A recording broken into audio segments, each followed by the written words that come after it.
नमस्कार, स्वागत है आपका। आपके साथ मैं हूं अमित गर्ग शुक्ला। देश में कोरोना केसेस काफी बढ़े हैं, ऐसे में मास्क सबसे बड़ा हथियार है। हम आपसे बार बार अपील करते हैं कि आप मास्क जरूर पहनिए। इसको लेकर न्यूज 18 ने एक मुहिम भी शुरू की है, #मास्क पहनो इंडिया। आप खुद से प्रण लीजिए कि जब तक ये महामारी है आप मास्क नहीं उतारेंगे। और अब बात करते हैं बड़ी खबर की। संस्कृत शिक्षकों की भर्ती होगी। संस्कृत के उत्थान के लिए बड़ा तोहफा। योगी सरकार संस्कृत शिक्षक भर्ती को बहाल कर रही है। संस्कृत स्कूलों के लिए बहाली की जा रही है। मानदेय पर संस्कृत शिक्षकों की भर्ती होगी। शिक्षकों की कमी दूर करने के लिए बड़ा फैसला सरकार की तरफ से लिया गया है। बड़ी खबर हम आपको बता रहे हैं लखनऊ से, और वहीं से हमारी सहयोगी अनामिका इस वक्त हमारे साथ जुड़ चुकी हैं। अनामिका, क्या जानकारी आपके पास इस खबर के बारे में? देखिए अमित, ये बहुत बड़ी खबर उत्तर प्रदेश के लिहाज से, क्योंकि इससे एक तीर के जरिए दो निशाने साधे गए हैं। पहली बात तो ये कि इससे बड़े पैमाने पर लोगों के लिए रोजगार सृजित होंगे, यानी कि जो शिक्षक जिन्होंने संस्कृत से पढ़ाई की है अपनी और उनको अब तक रोजगार नहीं मिल पाया है, तो इस लिहाज से उनके लिए ये बड़ा कदम है योगी सरकार का, जहां पे बड़े पैमाने पर शिक्षकों की भर्ती होगी।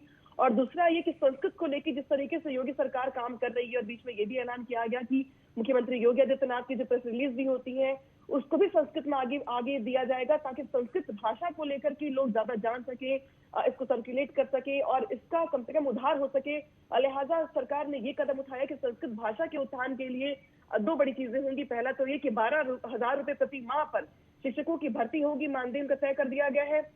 इसके अलावा ये भी कहा गया कि इससे बड़े पैमाने पर शिक्षक जो है जिनको अब तक रोजगार नहीं मिल पाया है या पठन पाठन को लेके जिनका इंटरेस्ट नहीं है, वो भी इससे कम से कम जुड़ सकेंगे। यानी कि अशासकीय सहायता प्राप्त संस्कृत जो महाविद्यालय है या माध्यमिक की हो, चाहे वो संस्कृत महाविद्यालय हो, उनमें मानदेय पर भर्ती होगी, उनमें संविदा पर भर्तियां होंगी, जिनमें सैलरी भी तय की जाएगी। इसके अलावा कुछ स्कूल कॉलेजेस ऐसे हैं जहाँ पे शिक्षकों की कमी है, भारी कमी है, तो वहां पर इस कमी को दूर भी किया जा सकेगा, साथ ही बड़े पैमाने पर लोगों को रोजगार भी उपलब्ध हो सकेगा इसके जरिए। बहुत शुक्रिया आपका हमारे साथ जुड़ने के लिए और जानकारी हम तक पहुंचाने के लिए।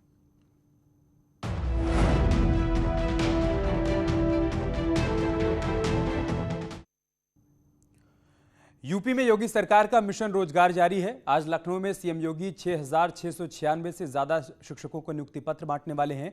दोपहर 12 बजे लोकभवन में इस कार्यक्रम का आयोजन किया जाना है। नए शिक्षकों से संवाद भी करेंगे सीएम योगी। 69,000 शिक्षक भर्ती के तीसरे चरण में चयनित शिक्षकों को आज अपॉइंटमेंट लेटर मिलने वाला है। 12 बजे कार्यक्रम की शुरुआत होगी। लोकभवन में कार्यक्रम आयोजित किया गया है।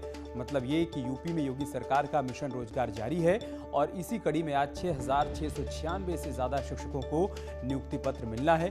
खुद सीएम योगी अपने हाथों से इन शिक्षकों को नियुक्ति पत्र बांटेंगे और साथ ही साथ इनसे संवाद का भी कार्यक्रम है। 69,000 शिक्षक भर्ती के तीसरे चरण में चयनित शिक्षकों को आज नियुक्ति पत्र मिलने वाला है।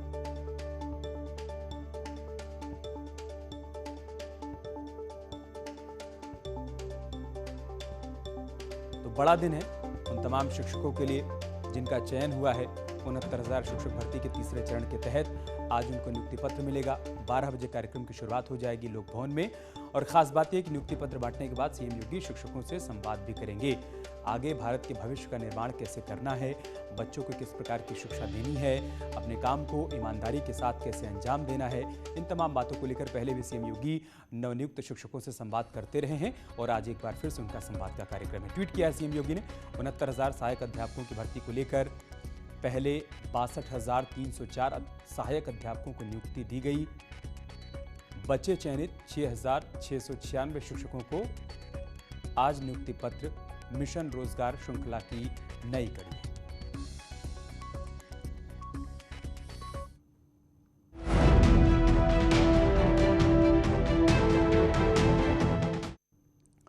और अब बात करते हैं आज की एक और बड़ी खबर की। बीएसपी आज से रामनगरी अयोध्या से यूपी विधानसभा चुनाव प्रचार अभियान का शंखनाद करने जा रही है। बीएसपी की तरफ से प्रबुद्ध समाज के सम्मान, सुरक्षा और तरक्की को लेकर संगोष्ठी का आयोजन हो रहा है। इसमें बीएसपी के राष्ट्रीय महासचिव सतीश चंद्र मिश्रा प्रबुद्ध समाज के लोगों से संवाद करने वाले हैं। सतीश चंद्र मिश्रा मठ और मंदिर भी जाएंगे। इस पूरी कवायद को विधानसभा चुनाव को लेकर ब्राह्मणों को बीएसपी के पक्ष में लुभाने की कोशिश के तहत माना जा रहा है। इसी के तहत आज यहां पर इस संगोष्ठी का आयोजन हो रहा है, जिसमें प्रबुद्ध जनों के साथ सतीश चंद्र मिश्रा संवाद करेंगे। उन्हीं को एक कमान सौंपी गई है। 11 प्रबुद्ध लोगों से आज बातचीत का कार्यक्रम है। इसके अलावा मठ और मंदिर भी जाएंगे सतीश चंद्र मिश्रा। अयोध्या से हमारे सहयोगी केबी शुक्ला इस वक्त लाइव हमारे साथ जुड़ चुके हैं। केबी, क्या जानकारी, क्या अपडेट है आज के पूरे कार्यक्रम के बारे में? देखिए अमित, आपको बता दें कि बसपा का जो सम्मेलन था, अभी ये प्रबुद्ध समाज का विचार संगोष्ठी हो गई। आप देख रहे हैं ये वो मंच तैयार किया जा रहा है जहां पर लगभग 1 बजे जो बसपा के राष्ट्रीय महासचिव हैं सतीश चंद्र मिश्रा, वहाँ को जो है वो ब्राह्मण समाज को जो संबोधित करेंगे।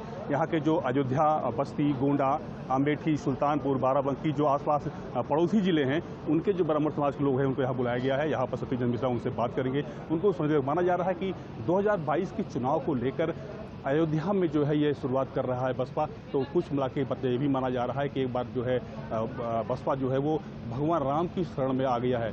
भगवान राम की शरण में बैतरणी पार करने के लिए 2022 की अयोध्या रामनगरी से ये सम्मेलन की शुरुआत हो रही है। हमारे साथ कुछ प्रबुद्ध वर्ग के लोग हैं, उनसे बात करते हैं। भाई साहब, क्या लगता है कि आशीर्वाद मिलेगा भगवान राम का? देखिए भैया, देखिए दल चाहे जो, जहाँ ब्राह्मण समाज की बात आएगी वहाँ ब्राह्मण समाज को इकट्ठा होना पड़ेगा।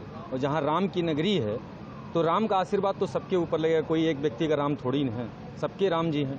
तो राम जी का आशीर्वाद सबको मिलेगा और सबको मिलता भी है। फिलहाल भगवान राम सबके हैं, सबको आशीर्वाद मिलेगा। तो कुल मिला के बहुजन समाज पार्टी की जो ये आज शुरुआत है, आज जो आगाज़ है विधानसभा चुनाव अभियान की, ये भगवान राम की नगरी अयोध्या से शुरू हो रही है। आपको बता दें कि यहाँ पर लगभग 700 कुर्सियाँ लगाई गई हैं। आप देख सकते हैं यहाँ पर सोशल डिस्टेंसिंग का पालन करते हुए दूर दूर तक कुर्सियाँ लगाई गई हैं। 700 कुर्सियाँ लगाई। हालांकि जो अनुमति है वो केवल 50 लोगों की है, लेकिन 700 कुर्सियाँ यहाँ लगा दी गई हैं ताकि जो प्रबुद्ध वर्ग के लोग यहाँ पर बैठ सकें और सतीश चंद्र मिश्रा के जो विचार उनको सुन सके। तो अभी कुल मिला के तैयारियाँ लगभग पूरी हो गई हैं। 1 बजे सतीश चंद्र मिश्रा जो यहाँ पर अयोध्या पहुँचेंगे, यहाँ पर कार्यक्रम स्थल पर। इससे पहले वो अयोध्या धाम जाएंगे। अयोध्या धाम में रामलला का दर्शन करेंगे, हनुमानगढ़ी का पूजन करेंगे। उसके बाद शाम को सरयू आरती में शामिल होंगे। जी अमित, बहुत शुक्रिया आपका हमारे साथ जुड़ने के लिए केबी शुक्ला और तमाम जानकारी तक पहुंचाने। और अब बात करते एक और बड़ी खबर की। न्यूज़ 18 की खबर का बड़ा असर हुआ है। न्यूज़ 18 की खबर पर डिप्टी सीएम दिनेश शर्मा ने संज्ञान लिया है। लखनऊ यूनिवर्सिटी में ऑनलाइन क्लास में अश्लीलता के मामले में डिप्टी सीएम ने साफ कहा है कि ऐसे मंचलों और असामाजिक तत्वों के खिलाफ हमारा रोमियो स्क्वाड बैठा है। ऐसे मंचलों के खिलाफ कठोर कार्रवाई होगी।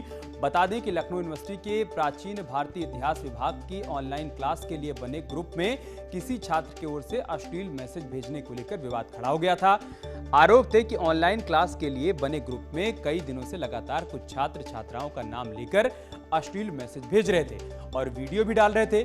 इसको लेकर यूनिवर्सिटी प्रशासन ने केस भी दर्ज करवाया है। और अब हमारी खबर का डिप्टी सीएम केशव प्रसाद दिनेश शर्मा ने संज्ञान लिया है।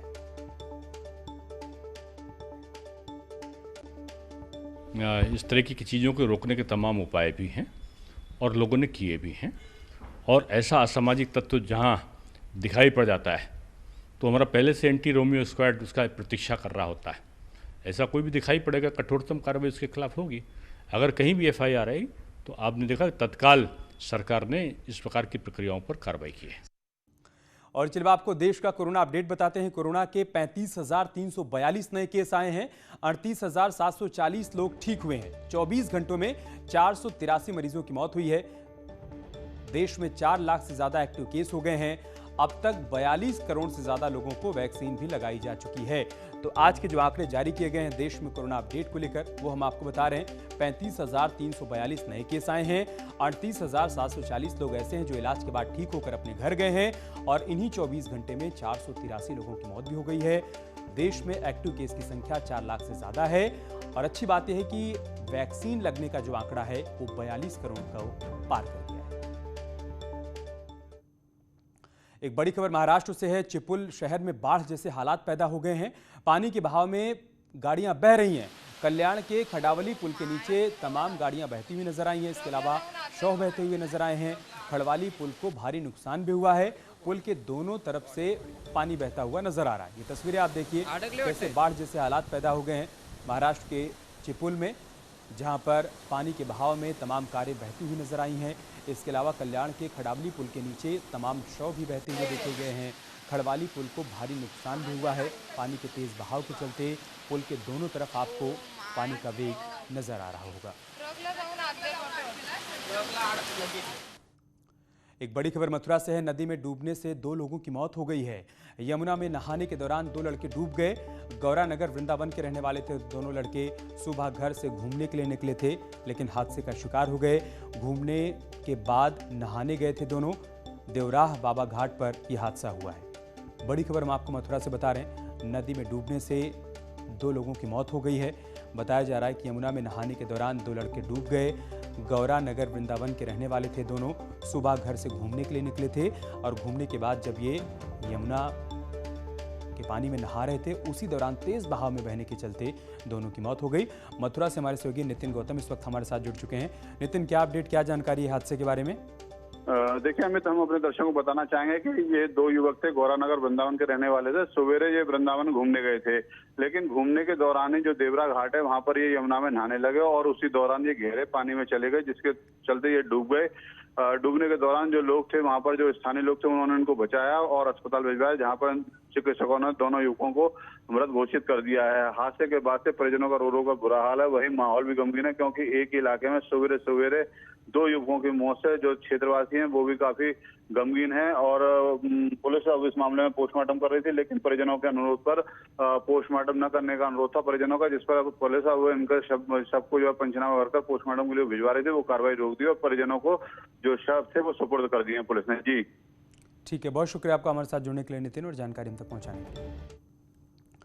बीजेपी के राष्ट्रीय अध्यक्ष जेपी नड्डा ने ट्वीट कर चंद्रशेखर आजाद को याद किया है। ट्वीट में उन्होंने लिखा है, देश की स्वतंत्रता के लिए अपना सर्वस्व न्यौछावर करने वाले अमर बलिदानी चंद्रशेखर आजाद की जयंती पर कोटि कोटि नमन। आपने अपने अदम्य साहस, वीरता और राष्ट्रभक्ति से अंग्रेजी हुकूमत की नींव हिला दी। राष्ट्र के प्रति आपका असीम समर्पण आने वाली पीढ़ियों को युगों युगों तक प्रेरणा देगा।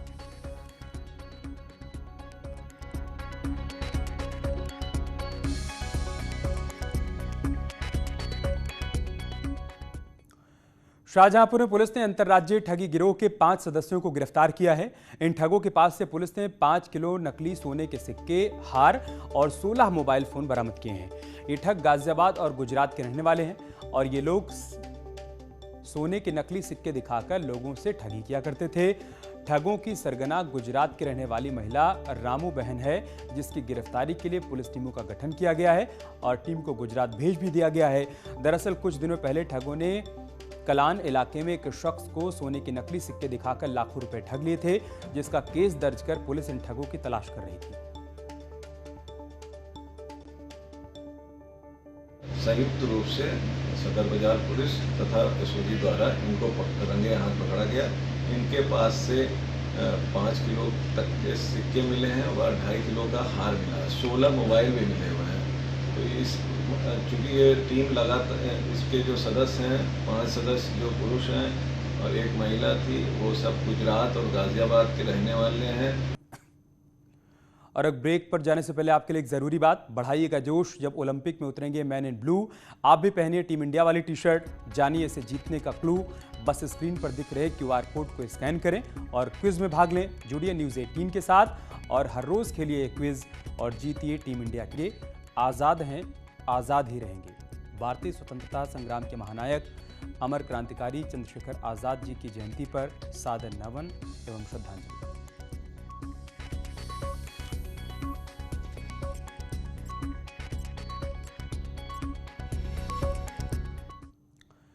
खबर आगरा से, जहां पर पुलिस और बदमाशों के बीच मुठभेड़ हो गई, जिसमें पुलिस ने बदमाश संतोष को गिरफ्तार किया है। मलप्पुरम गोल्ड लोन डकैती के मामले में बदमाश संतोष वांटेड था। आरोपी के पास से 1 किलो सोना बरामद किया गया है। कमला नगर इलाके में ये मुठभेड़ हुई, जिसके बाद पुलिस ने बदमाश को गिरफ्तार कर लिया। मुठभेड़ के बाद की तस्वीरें हम आपको दिखा रहे हैं। मौके पर पुलिस ने बदमाश को गिरफ्तार किया। मलप्पुरम गोल्ड लोन डकैती के मामले का पुलिस ने इसके साथ ही खुलासा भी किया। पंडित जी,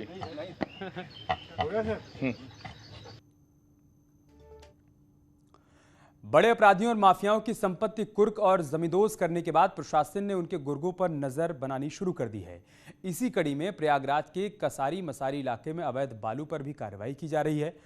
खनन विभाग लाखों की भंडारण की गई अवैध बालू को सीज कर चुका है। ये बालू किसकी है, अभी तक इसका पता नहीं चल पाया है। खान निरीक्षक की माने तो 968 घन मीटर बालू को अवैध रूप से भंडारित किया गया था, जिसकी जांच के बाद अब ये कार्रवाई की जा रही है। यहाँ पे हम लोगों ने जो जांच किया है, जांच में 968 घन मीटर बालू अवैध रूप से भंडारण पाया गया है। क्या अनुमानित कीमत होगी इसकी, एक अंदाजा? लाखों में होगी। तो ये अवैध रूप से रखी गई थी? अवैध रूप से रखी गई थी। किस तरीके की आगे कार्रवाई इस पर की जाएगी? अभी तो सीजिंग की कार्रवाई हुई है, इसके उपरांत जो है नीलामी की कार्रवाई की जाएगी। इधर गाजियाबाद के ट्रॉनिका सिटी थाना इलाके में पाभी गांव के पास दिल्ली सहारनपुर रोड पर ट्रक ने मोपेड को टक्कर मार दी। इस हादसे में एक युवक की मौत हो गई, जबकि दूसरा युवक घायल हो गया। सूचना मिलने पर पहुंची पुलिस ने घायल को इलाज के लिए अस्पताल में भर्ती करवाया। हादसे के बाद ड्राइवर ट्रक छोड़कर फरार हो गया। पुलिस उसकी तलाश कर रही है। सहारनपुर में सड़क पर महिला से चेन स्नैचिंग का सीसीटीवी फुटेज सामने आया है। बेखौफ बदमाश सड़क पर पैदल चल रही महिला का चेन खींचकर भागने लगा, लेकिन महिला के शोर मचाने पर कुछ लोग घरों से बाहर निकल आए और आरोपी को पकड़ लिया। उसके बाद लोगों ने आरोपी की जमकर पिटाई की, बाद में उसे पुलिस के हवाले कर दिया। मामला सदर बाजार के चुंगी इलाके का है।